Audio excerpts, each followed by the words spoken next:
नमस्कार मित्रांनो, आजच्या या विशेष पत्रकार परिषदेमध्ये माझ्यावर उपस्थित असलेले माझे सहकारी मुंबई काँग्रेसचे कार्याध्यक्ष सन्माननीय चरण साम्राजी,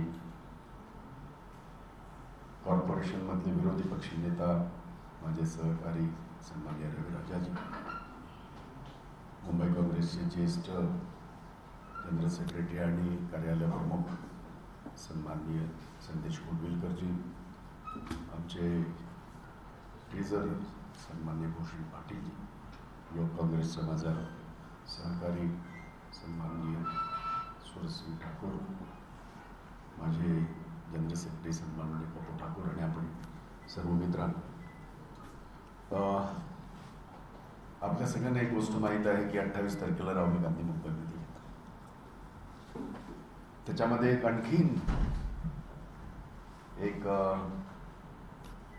आनंदाची गोष्ट अशी आहे की मी मॅडम गांधींना सुद्धा पत्र लिहिलंय आणि सोनिया गांधींना या रॅलीचं आमंत्रण मी दिलंय आणि मला अजून कन्फर्मेशन आलं नाही त्यांचं, परंतु मला खात्री आहे की शिवाजी पार्कवर मॅडम गांधींच्या 2 रॅली झालेल्या आहेत, परंतु सोनिया गांधी आणि राहुल गांधी एकत्र अशी रॅली झालेली नाही मुंबईमध्ये कुठंही, महाराष्ट्रात कुठंही. आणि म्हणून आम्ही मुंबई काँग्रेसचे आम्ही सगळे पदाधिकारी फार उत्सुकतेने वाट पाहत आहोत 28 तारखेच्या शिवाजी पार्कच्या रॅलीला स्वतः काँग्रेस अध्यक्षा सोनिया गांधी या सुद्धा याव्यात, असं मी एक हप्त्यापूर्वी ते पत्र लिहिलं होतं. आज माझं कम्युनिकेशन चालू आहे. कदाचित लवकर मी तुम्हाला त्या बाबतीमध्ये आमच्या दृष्टीने खुश खबरी मी आपल्या सगळ्यांना मी या बाबतीमध्ये सांगेन. आपल्याला माहिती असेल की BDD चाळमध्ये सिलेंडर ब्लास्ट झाला. सिलेंडर ब्लास्ट दुर्दैवी आहे, परंतु त्या मुलावर जे उपचार व्हायला पाहिजे ते झाले नाहीत, त्याच्यामध्ये त्याचा दुर्दैवी अंत झालेला आहे. आपल्या सगळ्यांना हे माहिती आहे. मला इथे मुद्दाम सांगावंसं वाटेल की ज्या वेळेला अशा दुर्दैवी घटना घडतात त्यावेळेला आपण सगळे बातम्या येतात, आपण सगळे त्याचा पाठपुरावा करतो, परंतु ह्या घटना घडू नये यासाठी ज्या काही गाईडलाईन दिलेल्या आहेत त्या गाईडलाईनचं किती पालन होतं याच्या मुळाशी जाणं खऱ्या अर्थाने गरजेचं आहे. आणि म्हणून एकतर त्या तरुणाचा जो मृत्यू झाला आहे त्याबद्दल मला मनापासून या ठिकाणी खंत व्यक्त करायची आहे आणि माझ्या संवेदना त्या कुटुंबाबरोबर आहेत. त्या कुटुंबाच्या बाबतीत संवेदना देत तिथे व्यक्त करत असताना मुलगा पहिल्या दिवशी जातो, दुसऱ्या दिवशी त्याचे वडील जातात आणि ह्या घटना फक्त आम्ही त्या घटनेकडे एक सिलेंडर ब्लास्टची घटना म्हणून फक्त पाहतो आणि मग पुढे काय होत नाही. त्यामुळे माझी आपल्या माध्यमातून प्रशासनाला माझी सक्त या ठिकाणी ताकीदसुद्धा आणि विनंतीसुद्धा आहे की या अशा घटना इतक्या सौम्यपणे, इतक्या ज्याला आपण म्हणतो की हलकेपणे घेऊ नये. किंबहुना 2 घटना मला चांगल्या माहिती आहेत की 1 महिन्यापूर्वी झालेली एका टावरला जी आग लागली होती आणि आपण सगळ्यांनी ते दिवसभर दाखवलं. एक माणूस कशा पद्धतीने वरनं खाली उतरत असताना एवढ्या जवळजवळ 15-16 माळ्यावरनं तो खाली आपल्या डोळ्यासमोर ही घटना घडली. त्यावेळेला सुद्धा आपण अशाच भावना व्यक्त केल्या होत्या. मी पत्र लिहिलं होतं की फायर ऑडिटच्या बाबतीमध्ये आपण इतक्या सगळ्या गोष्टी म्हणतो, परंतु त्याच्यावर काय अंमलबजावणी होते असं त्याच्या बाबतीमध्ये सर्वसामान्याला माहिती नाही. आणि म्हणून माझी मागणी आहे की फायर ऑडिटच्या बाबतीत असेल किंवा अशा दुर्दैवात ज्या घटना घडतात त्या बाबतीमध्ये त्याची सखोल चौकशी करून फायर ऑडिट काय नेमकं अख्ख्या मुंबईमध्ये झालेलं आहे त्याची माहिती ही आम्हा सगळ्यांना सर्वसामान्यांना करून देण्यात यावी अशा पद्धतीची मी मागणी पत्रच लिहितोय मी या बाबतीमध्ये. कॉर्पोरेशनला लिहितोय मी, मुख्यमंत्र्यांना सुद्धा या बाबतीमध्ये पत्र लिहिणार आहे. कारण प्रश्न फक्त तो मर्यादित मुंबईपुरता किंवा एखाद्या घटनेपुरता नाही, तर अनेक अशा घटना आपल्या समोर डोळ्यादेखत घडतात आणि आपण सगळे त्याच्याकडे पाहत राहतो. एक आणखीन गोष्ट, आज डॉक्टर बाबासाहेब आंबेडकरांचा महापरिनिर्वाण दिन आणि आज आम्ही सगळे नमन करण्यासाठी तिकडे गेलो आणि तिथे आम्हाला आपल्याच सगळ्या पत्रकार मित्रांनी मला एक प्रश्न विचारला आणि तोच प्रश्न मला पुढे न्यायचा आहे. मला आठवतं की केंद्रामध्ये मोदीजींचं सरकार आल्यावर 14 एप्रिलला फार मोठा इव्हेंट इंदू मिल कंपाऊंडमध्ये झाला होता. आपण सगळे साक्षीदार आहात आणि 28 परमिशन आम्ही घेतल्या आणि काम आम्ही सुरू करतोय अशा पद्धतीच्या वल्गना करण्यात आल्या.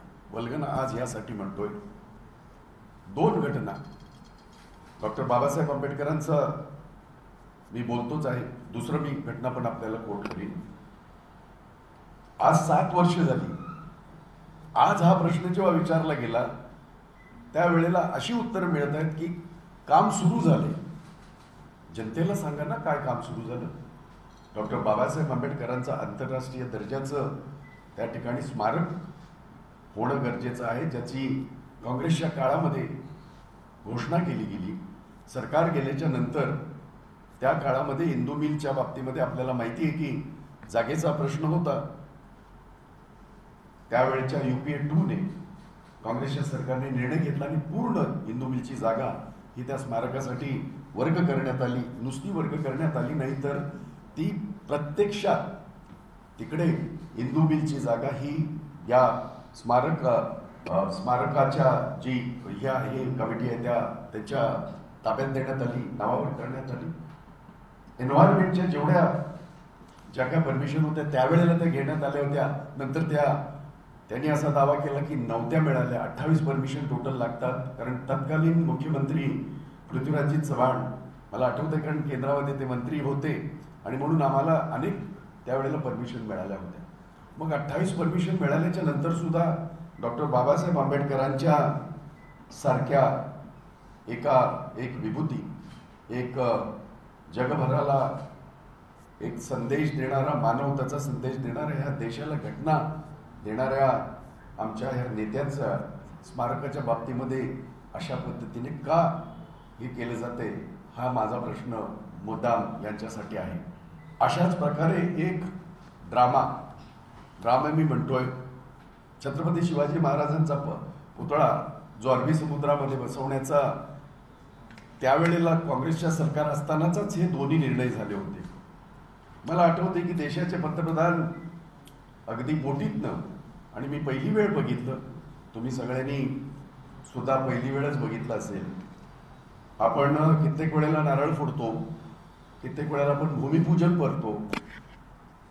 पाण्यामध्ये पाणी पूजन हे मी पहिली वेळ ऐकलं, म्हणजे माझ्या ऐकिवात कधीच नव्हतं. तरी सुद्धा आम्ही विश्वास ठेवला की काहीतरी बोटीतनं काहीतरी पाणी पूजन झालं वगैरे वगैरे, कारण तिथे खडक आहे आणि तो खडक फार मोठा आहे आणि त्याची पूर्णतः माहिती तत्कालीन काँग्रेसच्या सरकारने पूर्णतः ती आजही रेकॉर्डवर आहे. कमीत कमी माझ्या माहितीप्रमाणे जवळजवळ 30 एकर इतका प्रचंड मोठा तो खडक आणि त्याच्यावर हा छत्रपतींचा पुतळा आणखीन स्मारक होण्याचं घाट घातलेला होता. तेव्हाही हेच सांगण्यात आलं होतं आणि निवडणुका झाल्या, त्याचा पॉलिटिकल फायदा उचलला गेला. बाबासाहेबांच्या 14 एप्रिलला अशाच पद्धतीच्या वल्गना झाल्या, निवडणुका झाल्या, त्याचा राजकीय फायदा झाला, करून घेण्यात आला. परंतु आजपर्यंत ही दोन्ही स्मारकं ही अजूनही त्याच्यामध्ये कार्यान्वित झालेली नाहीत असा माझा आरोप आहे. आणि म्हणून केंद्राच्या सरकारने या बाबतीमध्ये भूमिका स्पष्ट करावी की डॉक्टर बाबासाहेब आंबेडकरांचं स्मारक आता येणाऱ्या 14 एप्रिलला ते अख्ख्या भारताच्या जनतेला, महाराष्ट्राच्या जनतेला, जगाला ते खुलं करून देणार आहेत का? कारण त्यांचाच दावा असा आहे की त्या स्मारकाचं काम सुरू आहे. मी स्वतः त्या परिसरात जाऊन आलेलो आहे. स्मारकाचं काय काम चालू आहे, मी टेक्निकल किंवा इंजिनियर नसल्यामुळे मला त्यातलं फारसं कळणार नाही, परंतु जे प्रेझेंटेशन देण्यात आलं होतं देशाला, राज्याला आणि जनतेला, त्याच्यातपैकी काही तिथं घडताना तसं दिसत नाही आहे असा माझा स्वतःचा समज आहे. आणि म्हणून त्या बाबतीत सुद्धा मला केंद्र सरकारला हा जाब आपल्या माध्यमातून विचारायचा आहे की डॉक्टर बाबासाहेब आंबेडकर, महामानव डॉक्टर बाबासाहेब आंबेडकरांचं जे आपण 7 वर्षापूर्वी स्मारक इथे जाहीर केलं होतं, काम त्याचं सुरू तात्काळ होईल असं तत्कालीन मुख्यमंत्री देवेंद्र फडणवीस यांच्या उपस्थितीत देशाच्या पंतप्रधानांनी सांगितलं होतं. त्याचं काय झालं हा सुद्धा माझा प्रश्न त्यांच्याकडे राहील. आणि म्हणून 28 तारखेच्या आमच्या राहुल गांधींच्या रॅलीची आम्ही पूर्णतः तयारी करत आहोत. कॉर्पोरेशनच्या इलेक्शनच्या पार्श्वभूमीवर हे सगळं होत आहे.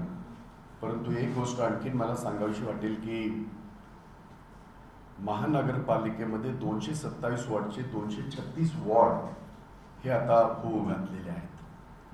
आणि माझी माहिती अशी आहे की राज्याचे गव्हर्नर यांनी या आदेशावर सही केलेली आहे. म्हणजे महानगरपालिकेमध्ये आता मुंबई महानगरपालिकेमध्ये 236 वॉर्ड हे प्रचलितरित्या तुम्हाने बाबा समोर येतील. मला या ठिकाणी मुद्दाम सांगावंसं वाटेल, वॉर्डची रचना किंवा वॉर्डचा वाढणारा नंबर हा खऱ्या अर्थाने सेन्ससवर अवलंबून असतो. माझ्या माहितीप्रमाणे आत्ताचे जे 236 वॉर्ड झालेले आहेत हे जुन्या सेन्सस प्रमाणे झालेले आहेत. नवीन सेन्सस प्रमाणे त्याची पुनर्रचना व्हावी अशी आम्ही ठाम मागणी करत आहोत. मुंबई काँग्रेसी आणि काँग्रेसी मागणी करते. 236 झाले, याच्या अगोदर सुद्धा 221 होते आणि त्याचे 227 झाले, 227 वरून आता 236 झाले. म्हणजे नक्की कशा पद्धतीने त्याच्यामध्ये वाढ होते हे सायंटिफिकली आपल्या समोर आहे. आणि म्हणून नवीन जो सेन्सस आहे त्यानुसार सायंटिफिक दृष्ट्या मुंबईच्या या सगळ्या वॉर्डची रचना व्हावी आणि जितके वॉर्ड होतील ते करण्यात यावे अशा पद्धतीची मी मागणी या ठिकाणी करत आहेत. आणि त्या पद्धतीचे एक पत्र मी मुंबईचे कॉर्पोरेशनचे कमिशनर IS चेल यांनाही लिहितोय. आणखी मुख्यमंत्र्यांना सुद्धा या बाबतीमध्ये, कारण UD आणि हे सगळं त्याच्यामध्ये इन्व्हॉल्व आहे. एक आणखीन गोष्ट मला आपल्या सगळ्यांना सांगावीशी वाटेल. आपल्याला माहिती आहे की एअरपोर्टमध्ये फनेल जो हा एरिया येतो हा अतिशय जवळजवळ 10 लाख लोक ह्यापासून बाधित आहेत. Parle east, Parle west, Santacruz east, Santacruz west, Kurla west, Ghatkopar west इतके भाग त्याच्यामध्ये प्रभावित आहेत. 3 मतदारसंघ त्याच्यामध्ये प्रभावित आहेत. गेली 2 महिने याचा पाठपुरावा मी स्वतः करत होतो. तिथले नागरिक त्यांनी एक सर्वपक्षीय अशी त्यांनी एक कमिटी बनवली. ते सुद्धा याचा पाठपुरावा गेली अनेक वर्ष करत होते. आणि या बाबतीमध्ये 4 दिवसापूर्वी राज्याचे UD मंत्री सन्माननीय एकनाथ शिंदे आणि परिवहन मंत्री सन्माननीय अनिल परब आणि प्रतिनिधी, लोकप्रतिनिधी, मी स्वतः सुद्धा त्यामध्ये होतो. याच्याबरोबर एक झूम मीटिंग झाली, अधिकाऱ्यांबरोबर झूम मीटिंग झाली. आणि जसं मुंबईमध्ये BDT चाळीचा विकास होण्यासाठी जे आपला TC रूल आहे 33(7) त्याच्यामध्ये विशेष प्रावधान करण्यात आलं. 33(7)A आपल्याकडे होता 33(7)B आपल्याकडे होता. 33(7)C तयार करून बीडीटी चाळीची जे पुनर्बांधणी आणि पुनर्विकास त्याच्यामध्ये अपेक्षित आहे तो करण्यात त्याच्यात तो बदल केलाय. अशाच पद्धतीची मागणी मी केली होती. 33(7)D तुम्ही तयार करा आणि या भागामधल्या नागरिकांना न्याय द्या अशा पद्धतीची मागणी अनेकांनी केली. मी अलीकडे केली होती. त्या बाबतीमध्ये 4 दिवसापूर्वी झालेल्या बैठकीमध्ये एकनाथ शिंदेजी यांनी त्यांच्या विभागाला आदेशित केलेला आहे की त्या भागामध्ये असलेला एक विशिष्ट असा तो प्रॉब्लेम असा आहे की तिथे FSI आहे त्यांच्याकडे, पण तो त्यांना वापरता येत नाही. कारण हाईटची जी रिस्ट्रिक्शन आहे त्या पद्धतीने त्याच्यामध्ये हे व्हावा, बदल व्हावा आणि विकासक तिथे येत नाहीत. कारण त्यांना जो सेल कंपोनंट आहे तो त्याच्यामध्ये मिळत नाही, कारण पूर्णतः तिथे FSI वापरला जात नाही. मी काल पार्लेकरांच्या त्या बैठकीमध्ये आम्ही सगळेच होतो. तिथले आमदार पराग आळवणी होते, आशिष शेलार होते, संजय पोतनीस होते, मी स्वतः होतो त्या याच्यामध्ये. आणि आम्ही एक मागणी केलेली आहे सरकारकडे की जो न्याय किंवा जो कायदा फनेलच्या बाहेर लागतो FSIच्या बाबतीमध्ये तोच कायदा यांना सुद्धा लावावा. जेवढा कन्झ्युम होईल हाईटची रिस्ट्रिक्शन आणि ते सगळे नियम पाळून, त्या व्यतिरिक्त राहणारा जो FSI आहे त्या FSI मध्ये तो FSI त्यांना बाजारामध्ये फ्लोट करून तो त्यांना त्याची मुभा द्यावी आणि बाजार मूल्याप्रमाणे तो त्याचा वापर इतरांना करण्यासाठी परवानगी द्यावी, जेणेकरून या ठिकाणी येणारा विकासक किंवा सरकारने सर्वात प्रथम सरकारनेच तो विकास करावा. जसं आता BDDची जबाबदारी घेतली तशीच सरकारने करावा. माझा आग्रह असाच आहे, मी पत्रच लिहिलेली आहे तशी. परंतु जर त्या पद्धतीने झालं नाही तरी सुद्धा यांना मिळणारा जो FSI तो त्यांचा वापरून झाल्यावर उर्वरित FSI हा त्यांना बाजारामध्ये त्यांना विकण्याची त्यांना परवानगी द्यावी, जेणेकरून आज 10 लाख कुटुंब जीव मुठीत घेऊन त्या ठिकाणी जीवन कंटत आहेत. सगळ्यात वाईट गोष्ट अशी आहे की जवळजवळ 65-70 वर्ष झाली तिथे रिपेअर करायला यांना परमिशन मिळत नाही. आणि प्रत्येक वर्षी जसं आपण पावसातनं सगळं हे बांधून ठेवतो तशी त्या बिल्डिंगची अवस्था असते. मी स्वतः तिकडे गेलेलो आहे, या पावसामध्ये मी पाहिलेलं आहे. त्यामुळे तोही प्रश्न हा हाताळला जावा अशा पद्धतीची मागणी मी मुख्यमंत्र्यांकडे केलेली आहे. आणि मुख्यमंत्र्यांच्या पुढाकारातूनच ही बैठक झाली. परवाची जी सरकारची बैठक झाली ती झाली आणि त्याच्यातनं हे सगळे प्रश्न आम्ही सगळ्यांनी एकत्रितरित्या सोडवण्याचा प्रयत्न करत होतो. ही माहिती आपल्या सगळ्यांपर्यंत पोहोचवण्याचं.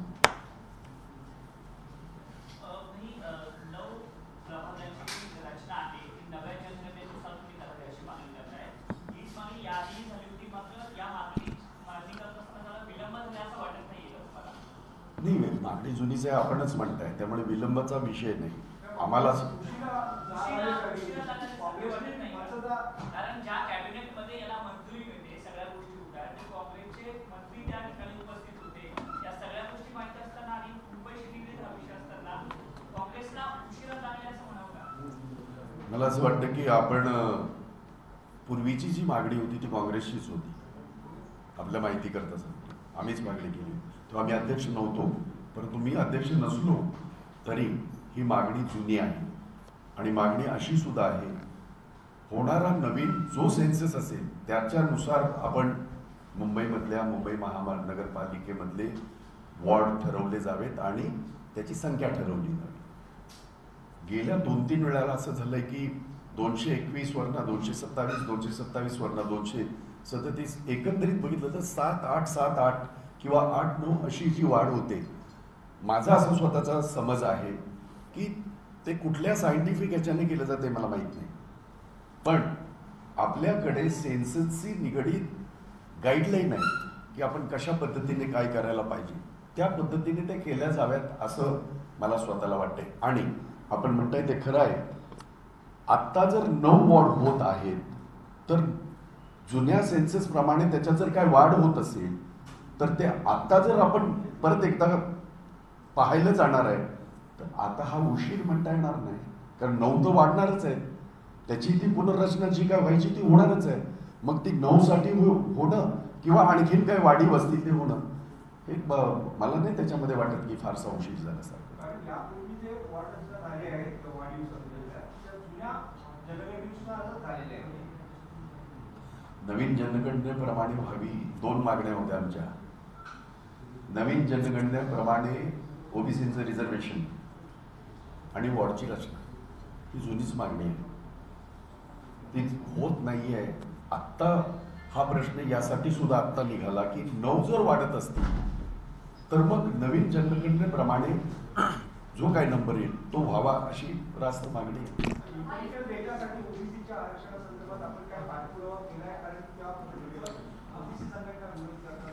नाही ना, पण आम्ही तर तुम्हाला आठवत असेल ज्या दिवशी सुप्रीम कोर्टाचा निर्णय आला त्या दिवशी मी प्रेस घेतली होती आणि मी सांगितलं होतं कोर्टाचे काही निर्णय येऊ द्या, मुंबईच्या महानगरपालिकेच्या निवडणुकीमध्ये ओबीसीचं जे आरक्षण आहे ते आम्ही तसंच्या तसं ठेवणार आहोत आणि हे करणार आहोत आम्ही सांगितलं.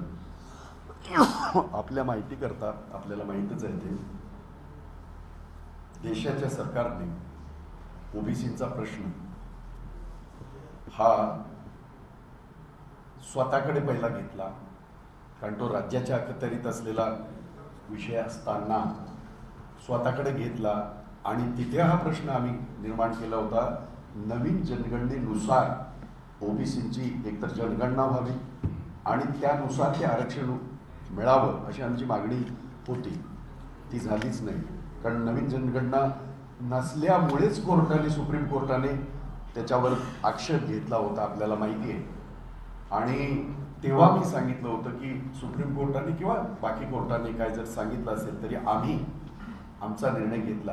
पण त्याच्यानंतर केंद्र सरकार नेहमी करतं तसं धरसोड, त्यांना काहीही त्यातलं फारसं ओबीसीच्या बाबतीमध्ये फार आत्मीयता असं नव्हे, त्यांनी परत एकदा तो प्रश्न राज्याकडे आता वर्ग केलेला आहे आणि राज्य सरकारने तो निर्णय घेतलेला आहे. त्यामुळे ओबीसीच्या आरक्षणाच्या बाबतीमध्ये कसल्याही प्रकारची अडचण होणार नाही. हे फक्त तुम्हालाही माहिती आहे, तुम्हीच दाखवल्यात बातम्या, मी काही तुम्हाला अधिकचं सांगण्याचं नाही. फक्त मी जनगणनेशी निगडीत असलेले 2 प्रश्न सांगितले. पाणी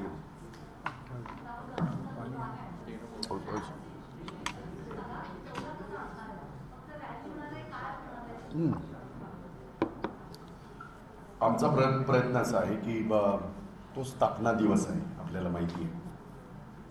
आणि 1885 पासून आजपर्यंत सोनिया गांधींपर्यंत आतापर्यंत काँग्रेसची पहिले अध्यक्ष बॅनर्जी आणि आत्ताच्या अध्यक्षा सोनिया गांधी, उमेश बॅनर्जी हे पहिले, उमेशचंद्र बॅनर्जी हे पहिले अध्यक्ष आणि आता सोनिया गांधी हे 61 अध्यक्ष जे आहेत.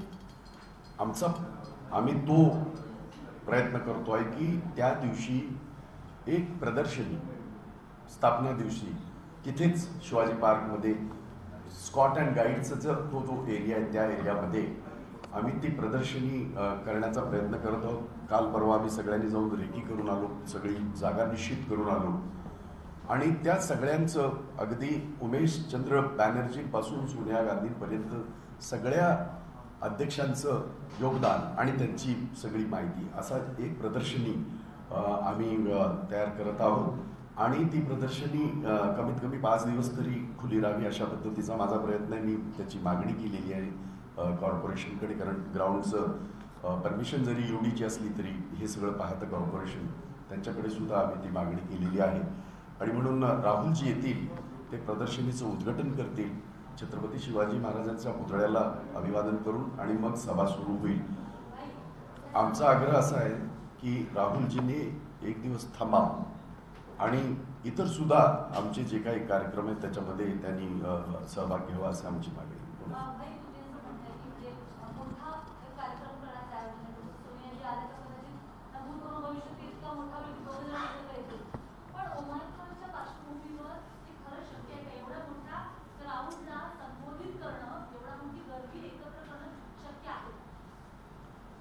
मला असं वाटतं की हा गंभीर विषय आहेच.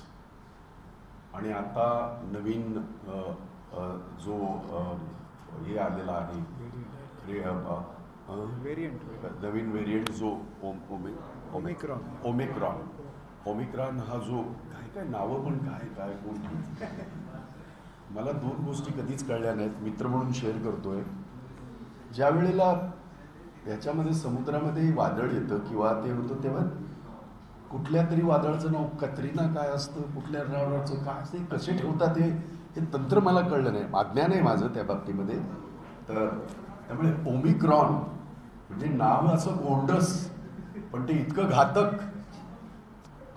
तरी सुद्धा देशामध्ये निवडणुका होत आहेत. देशाचे पंतप्रधान लाखो लोकांना संबोधित करत आहेत. देशाचे मंत्री लाखो लोकांना संबोधित करत आहेत. देशाच्या सगळ्या पक्षाचे प्रमुख माझ्या पक्षाचे फंड पकडून सगळे लोकांना संबोधित करत आहेत. मला असं वाटतं की याची काळजी घेणं आवश्यक आहेच. याबद्दल कोणाचं मत दुमत असता कामा नये. मला असं वाटतंय की महाराष्ट्रामध्ये जी चाहूल लागलेली आहे, मागच्या वेळेला थोडी गल्लत झाली. आपल्याला माहिती आहे की पुण्याचा एक माणूस त्या ह्याच्यामध्ये एअरपोर्टवरनं जो गायब झाला, नंतर मग पुण्यामध्ये जो हाहाकार झाला, या वेळेला सरकारने अतिशय सावध पावलं उचललेली आहे. मला असं वाटतं की अजूनही 15-20 दिवस आहेत. आज 6 तारीख आहे. अजूनही 20-22 दिवस आहेत. मला असं वाटतं की तोपर्यंत जसा याच्या अगोदर सुद्धा व्हेरियंट त्याचा आता कोविडचा सख्खा भाऊ, मग आता चुलत भाऊ, असे सगळे तयार होतच राहणार आहेत. तो डेल्टा होता. त्यामुळे तेव्हाही आपण अशाच पद्धतीची चिंता सगळ्यांनी व्यक्त केली होती, आम्ही सुद्धा. आणि ते गरजेचं आहे, कारण या सगळ्या गोष्टीला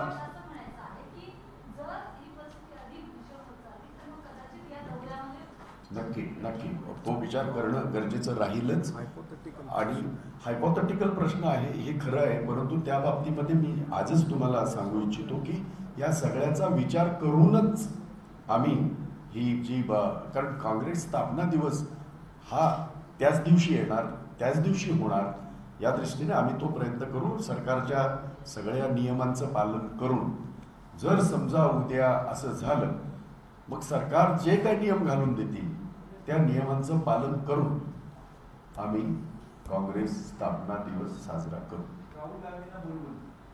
राहुल गांधींना तर बोलवलंच आहे. सोनिया गांधींना सुद्धा आमंत्रण दिलेलं आहे. थँक्यू.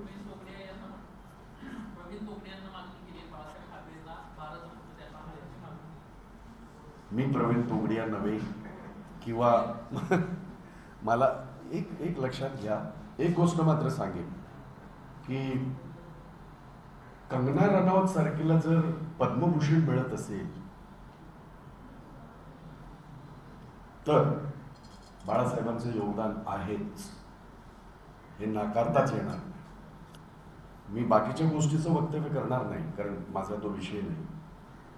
पण गेल्या 5-7 वर्षामध्ये या देशामध्ये पद्मभूषण सारखी अवॉर्ड जे या 137 कोटी जनतेचा खऱ्या अर्थाने आन बान शान आहे, आतापर्यंत आपण पाहिलंय सगळं. बाळासाहेबांचं योगदान महाराष्ट्राच्या मराठी माणसाच्या न्याय हक्कासाठी आणि राजकारणामध्ये त्यांचं योगदान आहेच, हे कोणालाही नाकारता येणार नाही. धन्यवाद. आपल्या सगळ्यांचे आभार. सगळे पोलीस स्मारकासाठी काय लढाई आता तुम्ही करणार? पोलीस स्मारकासाठी काय लढाई करणार? आता लढाई काय मागणी? आता तुम्ही बोलत की वेळ कमी केला. तुम्हाला वाटत नाही 7 वर्ष हा जास्त वेळ वाटत नाही?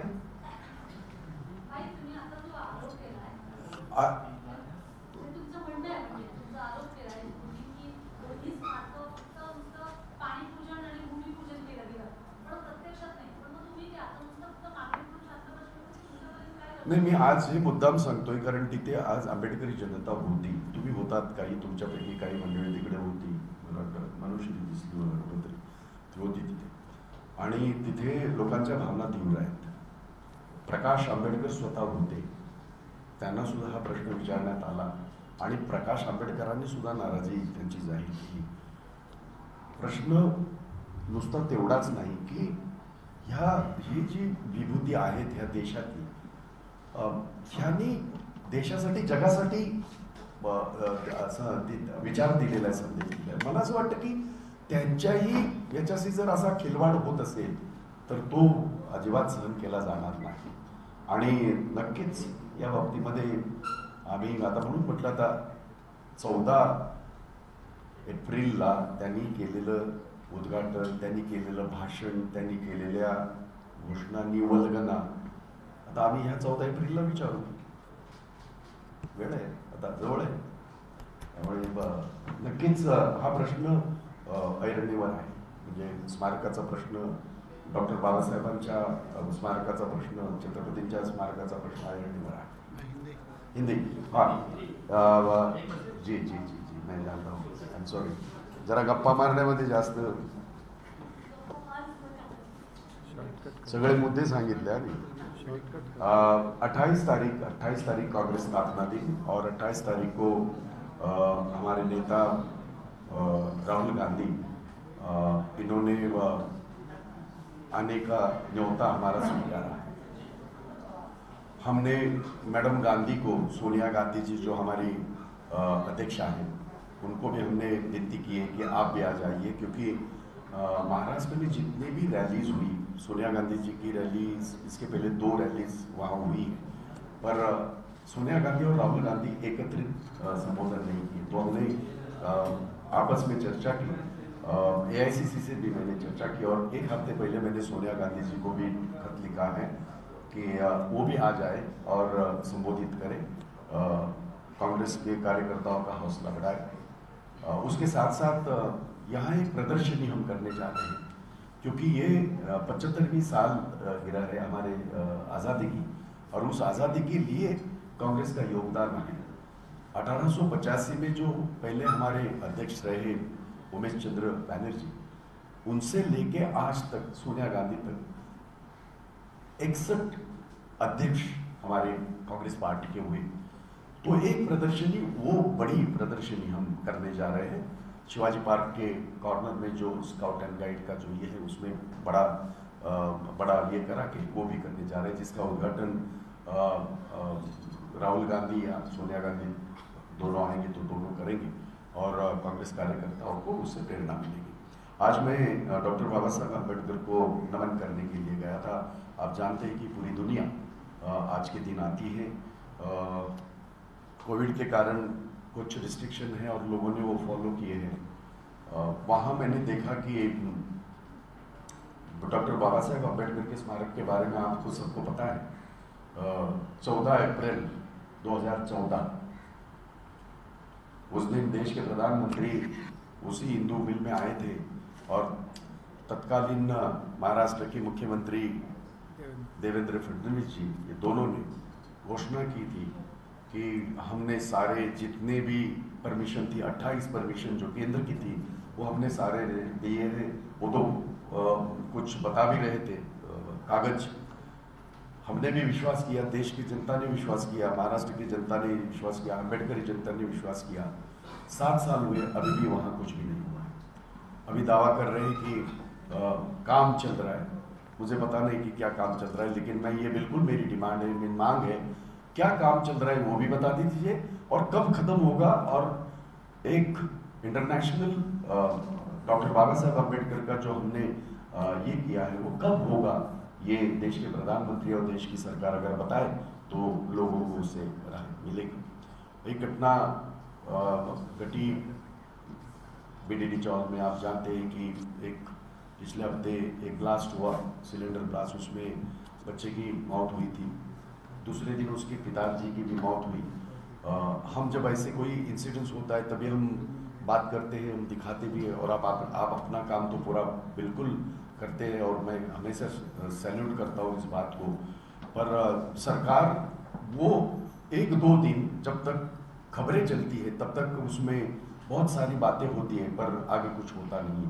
चाहे फिर वो फायर ऑडिट की बात हो, चाहे फिर वो ये इस तरह की घटनाओं की बात हो.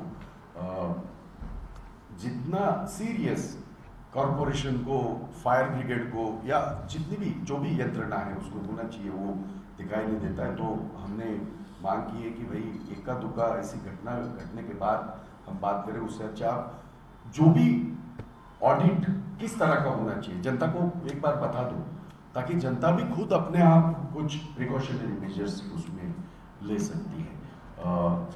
एक बात और है कि फनल इशू मुंबई में बहुत ज़्यादा ये है, जिसमें 10 लाख लोग प्रभावित हैं, सालों से प्रभावित है।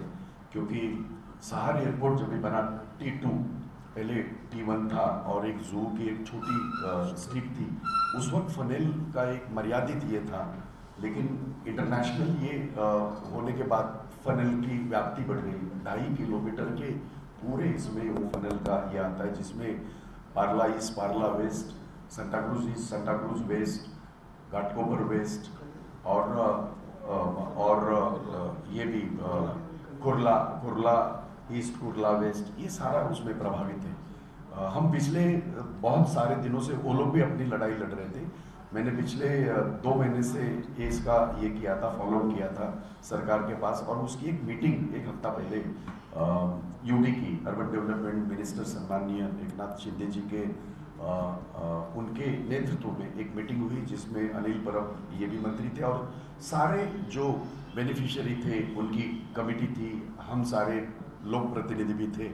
और उसमें निर्णय लिया गया, जिस प्रकार से यहाँ मुंबई में बीडीडी चौल का अभी सवाल आपने सारे लोगों ने देखा कि ये भी बड़ा जटिल सवाल था। उसमें सरकार ने एक बहुत अच्छा ये जो है रास्ता निकाला है कि 33(7) ये जो हमारा डीसी रूल है, उसमें 33(7)(c) करके उसमें बीडीडी चौल का ये हो, पुनर्निर्माण हो, इसके लिए जैसे निर्णय लिया है उसी तरह 33(7)(d) का ये करें, उसमें चेंज करें और इन सारे लोगों को हम ये दिलासा दे। ये मैंने मांग की थी, बहुत सारे लोगों ने मांग की थी, इसका फॉलोअप हमने किया था। कल मेरी मीटिंग हमारे सारे लोगों की उनके साथ हुई थी।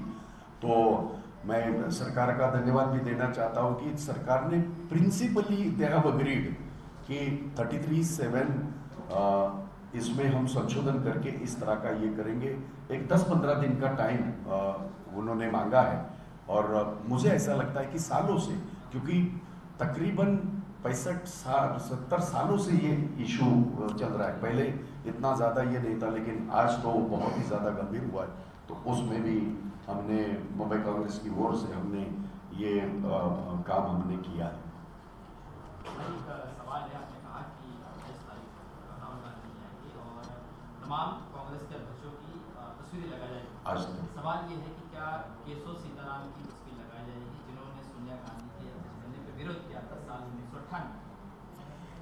मैंने आज तक मैंने पहले अध्यक्ष की बात की और सोनिया गांधी का, आज हमारे अध्यक्ष सोनिया गांधी 61 है टोटल, 61, उन सबकी तस्वीरें लगेगी। केशव सीताराम मैंने आज तक 1985 से 1885 से लेके 2021 तक 61 जो अध्यक्ष रहे हमारे, उनकी सबकी तस्वीर लगी। आप प्रदर्शनी में आइए, मैं आपको न्योता दे रहा हूं, आप सबको मैं आमंत्रित कर रहा हूं, आप देखिए। धन्यवाद, thank you so much. Shiv Sena सहभागी होण्याच्या आधी वाढलेल्या आहेत। राहुल गांधी आणि प्रियंका गांधींना संजय राऊत भेटत आहेत 2 दिवसामध्ये आणि 2024 मध्ये काँग्रेसला बाजूला सारून मोदींना आपल्याला रोखता येऊ शकत नाही, अशा पद्धतीचं विधानही संजय राऊत यांनी केलं आहे। मी आपल्याला फक्त एकच गोष्ट सांगतो, कारण त्यांच्या स्तरावर काय चर्चा होत असतील, त्यांच्या स्तरावर काय ज्या काय बैठका होत असतील, मी त्याच्यामध्ये नसतोच। पण एक गोष्ट मात्र तुम्हाला मी आवर्जून सांगतो, महाराष्ट्रातलं सरकार काँग्रेसच्या जीवावरच आहे याची जाण प्रत्येकाला राहावी, एवढंच सांगतो, त्याच्यापेक्षा जास्त, कारण त्या बैठकांना मी नसतो, त्यामुळे माझ्याकडनं तुम्ही काही अपेक्षा करणं चुकीचं राहील। राहुल गांधींच्या खांद्याला खांदा देऊन मी काय बैठकीत नसतो, जे बसतात त्यांना विचारा। पण इतकं मात्र नक्की सांगेन, या देशामधली आज लोकशाही ज्या पद्धतीने बर्बाद करण्याचा घाट घातला जात आहे आणि एक विशिष्ट अजेंडा चालवला जातो या देशामध्ये, याचा मुकाबला स्वातंत्र्यापूर्वी काँग्रेसने केला, आता स्वातंत्र्याच्या 75-75 वर्षानंतर सुद्धा हा मुकाबला करावा लागला आणि तो करते आहे काँग्रेस. आणि भाजपचं RSS प्रणित जे काय त्यांचं हे आहे एजेंडा, तो जो चालवण्याचा प्रयत्न करतात, त्याचा विरोध आणि त्याचा तो संघर्ष काँग्रेसच करू शकते हे ह्या देशाला माहीत आहे. आणि म्हणून मी एवढंच सांगेन की आजच्या दिवशी आजचा दिवस फार महत्वाचा आहे. ज्या महामानवाने तुम्हाला आणि आम्हाला संविधान दिलं, आज ते संविधानच त्रासात आहे. त्यामुळे ही लढाई याच्यापूर्वी सुद्धा काँग्रेस लढली, भविष्यातही लढेल. आणि RSSचा एजेंडा आम्ही अजिबात ह्या देशात चालू देणार नाही. शिवसेनेच्या भूमिकेकडे कसं बघताय? शिवसेनेच्या या भूमिकेकडे कसं बघताय? मी तुम्हाला एक गोष्ट सांगतो, नाही मराठीत अगदी मी एक गोष्ट सांगितलेली आहे ती परत एकदा रिपीट करतो. महाराष्ट्रामध्ये ते महाविकास आघाडी सरकार आहे, ते काँग्रेसच्या जीवावर आहे हे परत एकदा सांगतो. UPA अनेक पक्षांचा एक हे आहे आणि या बाबतीमध्ये मुंबई काँग्रेस निर्णय घेत नाही. हा निर्णय आमचं केंद्रीय नेतृत्व घेतात, सोनिया गांधी घेतात, राहुल गांधी घेतात. त्यामुळे हा प्रश्न मला लागू होत नाही, कारण हा UPAचा प्रश्न आहे. हा मी मुंबईचं विचारा मला, मग मुंबईचं सगळंच सांगेन मी तुम्हाला.